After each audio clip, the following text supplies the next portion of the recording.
Il est 19h, bonsoir à tous, voici les grands titres de l'actualité. Le 34e sommet ordinaire de l'Union africaine clôt ses travaux. Le Royaume épingle les provocations des ennemis de l'intégrité territoriale du Royaume. Le ministre des Affaires étrangères de l'Union africaine et des Marocains résidant à l'étranger remet les pendules à l'heure. Et puis nous irons à Azrou où la neige couvre les hauteurs, un paysage qui draine des visiteurs et des randonneurs venus des 4 coins du Royaume et même de l'étranger profiter des plaisirs de la neige.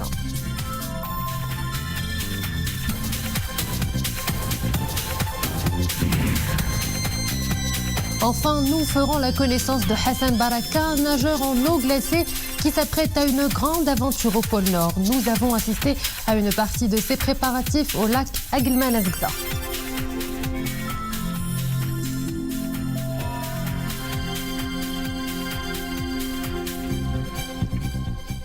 Avant de développer ces titres, ce choc footballistique dans moins d'une heure, la finale du CHAN qui mettra aux prises le Maroc et le Mali. Après un début plutôt timide et beaucoup critiqué, surtout dans la phase des groupes, les hommes de Hossein Amouta ont repris du poil de la bête pile au bon moment. Une ascension fulgurante traduite par de larges victoires. Et aujourd'hui, les éléments nationaux aspirent à relever un grand défi, marquer la suprématie du football marocain sur le continent et pourquoi pas regagner la mère patrie avec le trophée tant convoité pour la 2e année consécutive. Et nous leur souhaitons beaucoup de chance.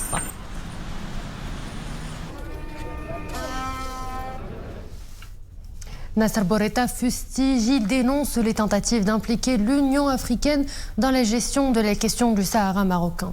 Le ministre des Affaires étrangères, de la coopération africaine et des Marocains résidant à l'étranger a tenu à remettre les pendules à l'heure lors de cette conférence de presse. Les développements, c'est avec Iman Ablou. Une 34e session ordinaire de l'UA et de multiples provocations au sujet de l'intégrité territoriale du Royaume. En conférence de presse, Nasser Bourita a tenu à remettre les pendules à l'heure. Il y a eu des tentatives pour une tenue forcée du mécanisme de la Troïka. Le Maroc a estimé que la tenue de ce mécanisme sous la précédente présidence sud-africaine n'était pas appropriée en raison de la position partielle, de la position non objective de la présidence sud-africaine. Et malgré le fait que la présidence sud-africaine ait convoqué la Troïka pour le vendredi dernier, ce mécanisme ne s'est pas réuni. Autre message fort livré par le ministre, la dynamique vertueuse que connaît la cause nationale à l'échelle internationale, une dynamique de reconnaissance irréversible et conforme au sens de l'histoire. Beaucoup de pays aujourd'hui ne croient plus à cette supercherie, ne croient plus à ce double langage. Et ce qu'il y a de bien dans l'évolution actuelle, c'est qu'il a poussé des pays à sortir des bois et à s'exprimer de manière plus directe. Et au sujet des récentes avancées du dialogue interlibyen, Nasser Bourita affiche la satisfaction du Royaume, terre de plusieurs rounds d'un dialogue concluant. Le Royaume du Maroc salue l'élection par le Forum de dialogue politique libyen sous l'égide des Nations Unies d'une autorité exécutive temporaire en Libye sœur. Le Maroc félicite les nouveaux membres du Conseil présidentiel libyen et salue le choix du Premier ministre en la personne de Abdelhamid Dbiba. L'autre temps fort du sommet, la crise sanitaire planétaire et le très problématique approvisionnement vaccinal du continent. Là-dessus, les participants dénoncent un accès pour le moins inéquitable aux précieux filons, gage d'une immunité collective contre un virus qui a déjà contaminé plus de 100 millions de personnes à travers le monde. Enchaînant à présent avec ce chiffre quotidien de la campagne de vaccination anti-Covid-19, 463 966, c'est le nombre de personnes vaccinées contre le coronavirus à ce jour. Et ce dimanche 7 février, 389 nouvelles contaminations ont été recensées ces dernières 24 heures. 13 décès sont à déplorer et 583 nouvelles guérisons. Les cas actifs se chiffrent à 12 457. Les cas graves et critiques ont atteint 593, tandis que 37 nouveaux cas ont été enregistrés lors de ces dernières 24 heures. 400 patients sont sous intubation et 298 autres sont sous ventilation non invasive. Météo à présent, il a abondamment plu sur l'ensemble du territoire national. À Tanger, où 28 mm de pluie ont été relevés, 20 mm à la Araïch, 19 à Knetra, 16 à Rabat Salé et Al Jadida, 13 à Mohammedia, Taza et aussi à Kazanfa, 12 mm à Chaoun, 6 à Rachidia et à Benguir, 2 mm à Stat et Marrakech et moins d'1 mm à Oujda, Taroudant, Agadir el-Massira, Laayoune et aussi à Midelt. Et ce temps pluvieux et froid va persister demain aussi. Il se maintiendra jusqu'à mardi. De fortes rafales de vent sont attendues dans plusieurs provinces du royaume. On nous dit dans un bulletin spécial de la direction de la météorologie nationale. De niveau orange, de fortes rafales de vent vont souffler dans les provinces de Boulmench, Fchaoun, Fégui, Gersif, Ifren, Zrada, Midelt, Nador, Oujda, Ngad, Taza, Tétouan et Taourirt.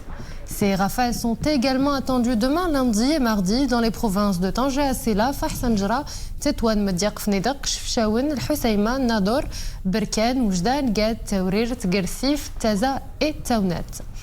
Des pluies modérées assez fortes intéresseront lundi les provinces de Tanger, Assela, Fahsanjra, l'Araïch et aussi Chefchaoun.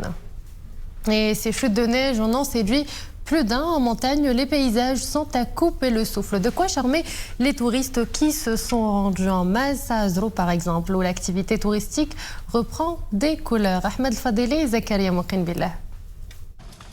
Nous sommes à 1600 mètres d'altitude. Des flocons de neige recouvrent les arbres de cèdre. Bienvenue à la forêt de Moudmam. À 5 km d'Azrou, elle est la destination privilégiée des visiteurs en période de neige. Accompagnée par un guide local, des randonneurs français explorent la région. Nous avons fait une super randonnée ce matin. On passe un week-end sensationnel, comme à chaque fois que nous venons ici dans la région.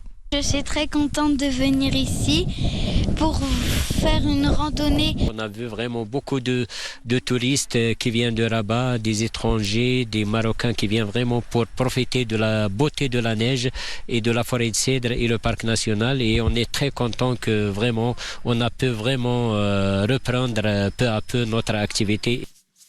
Les visiteurs sont aussi des nationaux. Ils profitent de toutes sortes de distractions. D'autres préfèrent se regrouper autour d'un bon feu de bois pour se réchauffer. Nous avons passé une agréable journée en famille. Il y a des singes, des chevaux et de beaux paysages. Quand j'étais en route pour Ifren, il y avait beaucoup de pluie. Une fois arrivé en montagne, j'ai été agréablement surpris par les abondantes chutes de neige. Cela sublime davantage ce site. Dans la province d'Ifren, l'épaisseur de la neige atteint 15 cm sur le flanc et 30 cm au sommet. En cette période, les déneigeuses reprennent du service pour déblayer les routes et fluidifier la circulation. Et direction Meknès à présent, où de nouveaux bus entrent en service. Une nouvelle flotte, nouvelle génération, et dans l'air du temps, ils sont plus de 54 véhicules dernier cri et surtout connectés à sillonner la cité ismaélienne, de quoi ravir les usagers. Mustafa Zahiri et Nisri El-Hamdawi. 13 bus nouvelle génération commencent à desservir la cité ismaélienne. La ville renforce ainsi son parc de bus. Désormais, ce sont 54 nouveaux véhicules qui sillonneront Meknès. Dans le cadre de la prolongation de l'accord de gestion délégué de la ville de Meknès jusqu'à 7 ans, nous nous sommes lancés dans des engagements d'investissement. La société a introduit de nouveaux bus dans le respect total de nos contrats.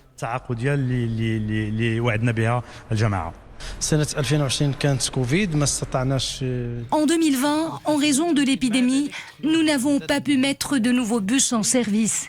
Il y a eu seulement quelques-uns lancés à travers la ville. Mais en 2021, un grand lot de bus sera mis en circulation. La nouvelle flotte s'inscrit dans l'ère du temps. D'abord, elle est écolo, entièrement équipée d'un système de billettique électronique sans contact. Des caméras de vidéosurveillance y sont également installées. Même le Wi-Fi est déployé à bord. De quoi ravir les passagers. Ces nouveaux bus apportent du confort aux passagers et même aux conducteurs. D'autres bus seront progressivement mis en route avec de nouvelles lignes à l'appui afin de répondre aux besoins des habitants de Meknès. J'espère que les usagers préserveront ces nouveaux véhicules. La société en charge du transport urbain par autobus ne compte pas s'arrêter en si bon chemin. 36 autres bus viendront renforcer ce nouveau lot de véhicules au cours de cette année. L'idée est de faire du parc de bus de la cité ismaélienne une des flottes les plus modernes au Maroc. Et je vous propose à présent de faire la connaissance, si vous ne le connaissez pas déjà, d'un champion pas comme les autres. J'ai cité Hassan Baraka. Son nom ne cesse de briller à travers le monde. Il a traversé les 7 continents, toujours à la quête de nouveaux défis, des distinctions aussi bien en nage libre qu'en nage chronométré. Et c'est au pôle Nord qu'il entend battre un nouveau record. Asma Tazi, Amin Sharqawi, Nisrine Bengham et Nisrine Awzdar. Un décor de rêve et un froid à faire frémir. On se croirait en Patagonie argentine. Nous sommes au lac Agilmamazgza. C'est là où Hassan Baraka a décidé de repousser ses limites avant la grande aventure. Nager et réaliser des records dans des bassins classiques, notre champion en a déjà eu ses heures de gloire. Désormais, c'est l'extrême froideur des eaux glacées qui l'attire. Ici, la température ne dépasse pas les 4 degrés. Hassan y parcourt 1600 mètres en un temps record. 34 minutes et 26 secondes. La sortie de l'eau est un moment loin d'être facile. Le corps, jusqu'ici bien acclimaté, reprend difficilement ses droits. Une équipe de professionnels aux petits soins attend le champion.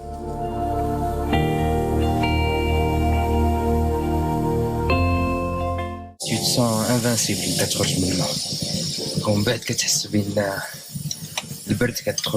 Dès que je quitte l'eau, je me sens fort, invincible. Mais cela n'est que de courte durée malheureusement. Je suis vite rattrapé par le froid, les frissons et même parfois des difficultés respiratoires. C'est une extraordinaire sensation de force et de bien-être. Une sensation de bien-être et de force. Sportif de haut niveau, champion aux multiples casquettes, Hassan Baraka est un ex-rugbyiste et judoka en première division espagnole. Entre toutes ces disciplines, son cœur ne vacille plus. Ce sont les sensations accordées par les eaux glaciales qui font désormais son bonheur. Des traversées périlleuses, le jeune Marocain en sait quelque chose. D'abord entre le Maroc et l'Espagne, à travers le détroit de Gibraltar, et puis entre l'Alaska et la Russie.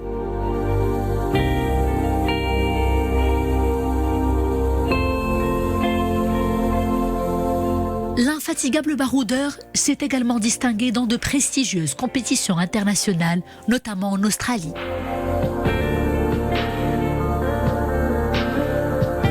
Bientôt, il nagera dans le point le plus septentrional de la planète Terre, le pôle Nord. La motivation chevillée au corps et le drapeau marocain comme fidèle compagnon. Que l'étoile polaire lui porte beaucoup de chance et de courage.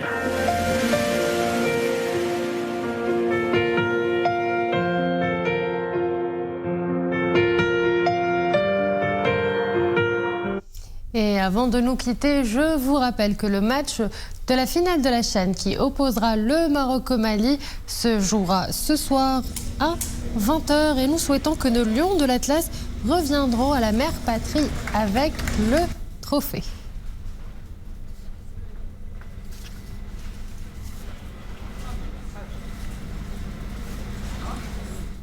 Et voilà pour l'essentiel de l'information de ce dimanche. Merci à vous de nous avoir suivis. Excellente soirée sur Aloula.